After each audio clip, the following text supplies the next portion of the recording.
Ahojte ľudia, vítam vás pri dnešnom videjku. Mohli ste si všimnúť, že sme boli teraz v Terchovej, minulý vlogisek. Takže ja som vám chcela ukázať ten house, lebo som vám povedala, že vám ho ukážem vo druhom videu, tak si môžeme ísť na to.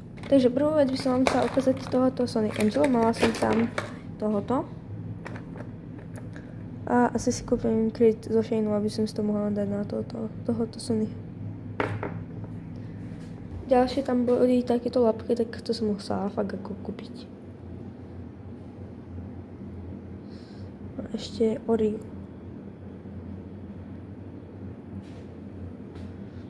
Teraz som to umýla, lebo tam bolo veľa tých trbliedok a to som tam fakt ako nechcela.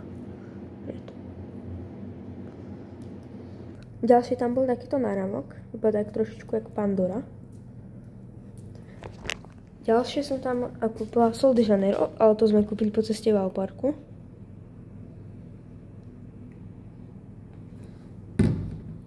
Potom čelenku, no dve. Jednu takúto zelenú. A takúto slovenskú čiernu. Ešte takáto voňa v kameni. Strašne dobrá voňa. A 19 je ako lemon. A ďalej kľúčinka Sirva Sableka. Ďalšia vec, čo mi kúpila teta, je kefka z Cura Proxu, pretože tie sú najlepšie. A vybrala som si takúto. To bolo všetko pre toto videjko a čus.